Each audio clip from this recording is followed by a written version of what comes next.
الحمد لله نحمده ونصلي على رسوله الكريم أما بعد أعوذ بالله من الشيطان الرجيم بسم الله الرحمن الرحيم رب اجعل هذا البلد آمنا صدق الله العظيم.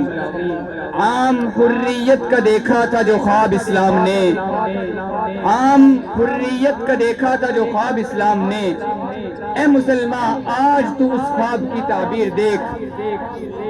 لائق صد احترام سامعین کرام اور جلیل حضرات،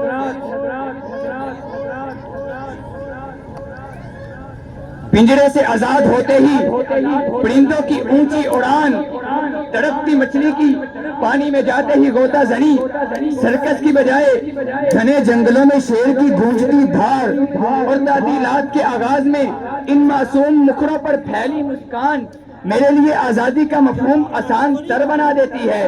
فلسطین میں ہوتی بمباری، برستی گولیاں، ملبے کے لگے ڈھیر، کشمیر کی ماں بہنوں کی آہو پکار، اور ایران میں ہونے والی اسماعیل ہنیہ کی شہادت کو دیکھتا ہوں تو فٹ پاتھ پر سوئے پاکستانیوں کی آزادی پر رشک آتا ہے. اسلامی تاریخ میں قوموں کا عروج و زوال، اتار چڑھاؤ، کہیں پہ امویوں کا اختتام تو کہیں پہ عباسیوں کی تدبیر، کہیں پہ عثمانیوں کی زندہ درگوری تو کہیں پہ مغلوں کا مظلومانہ انجام دیکھتے ہی دوام آزادی کی فکر لاحق ہوتی ہے. تو اقبال کا یہ فلسفہ تقدیر امم میرے ذہن میں گونجتا ہے. آج تجھ کو بتاؤں تقدیر امم کیا ہے، آج تجھ کو بتاؤں تقدیر امم کیا ہے.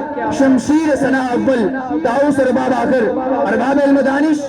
14 اگست 1947 کو ملنے والی یہ آزادی قائدین کی انتھک محنتوں، بزرگوں کی بے لوث قربانیوں اور تحریک کے وفادار کارکنوں کی محنتوں کا ثمر ہے. یہ آزادی ہر پاکستانی سے اپنی تکمیل کا، اپنی بقا کا، اپنے استحکام کا تقاضا کرتی ہے.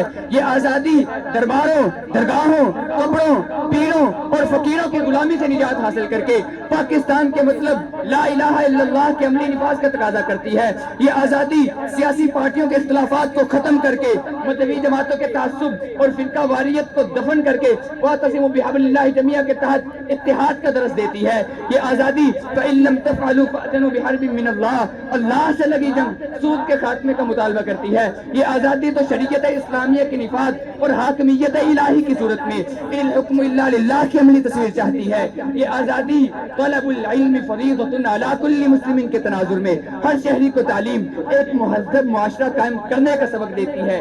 مختصر یہ کہ آزادی ہم سے اپنی تکمیل سے جڑا ہر عنصر مانگتی ہے. کیا خوب کہا تھا اقبال نے، یقی محکم عمل پہ ہم محبت فاتح عالم، یقی محکم عمل پہ ہم محبت فاتح عالم. جہاد زندگانی میں ہے مردوں کی یہ شمشیریں. صدر علی وقار آزادی کے تقاضے سننے سنانے، بولنے بالنے یا سیکھنے سکھانے کا نام نہیں ہے. آزادی تو خون جگر مانگتی ہے. اگر ہم نے وطن کے تقاضوں کو پورا کیا ہوتا، اگر ہم نے وطن سے محبت کی ہوتی تو 71 میں وطن دو لفظ نہ ہوتا. اگر نظام عدل ولا یجرمنکم شنآن قوم علی الا تعدلوا پر قائم ہوتا تو عدلیہ اپنے ہی کیے فیصلے ایک وقت کے بعد کل عدم نہ قرار دیتی. اگر ون نیشن ون پیشن کے نعرے کرکٹ ٹیم سے ایوان بالا تک جاتے تو اس قدر نفرتیں نہ ہوتی. اگر تعلیم کی بنیاد فاعلم انہ لا الہ الا اللہ پر ہوتی تو الہاد و شرک کی جڑیں مضبوط نہ ہوتی. اگر نظام حکومت و امرہم شورا بینہم کی تفسیر ہوتا تو حکومت تو وطن کی حالت یوں بدحال نہ ہوتی.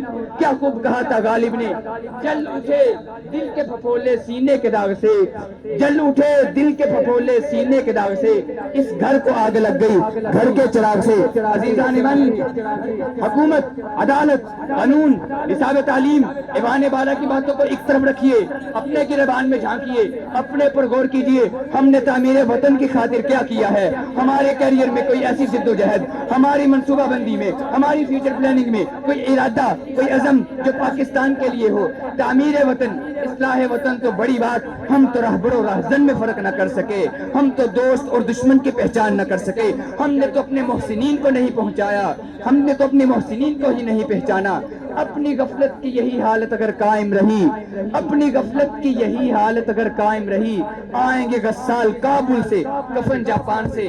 عزیزان من اور ججز حضرات، آزادی کا تقاضا تو یہ بھی ہے کہ کوئی اگر اپنے عزیز کے لیے آگے بڑھے تو حوصلہ افزائی کیجئے، داد دیجئے، یہ نہیں کہ قرآن مجید کی تلاوت میں 56 ملکوں کو مات دینے والا خاموش تماشائی ہو، جبکہ کھیل کے میدان میں ایک میڈل لینے والا اس کو ہاتھوں پہ بٹھا لیا جائے۔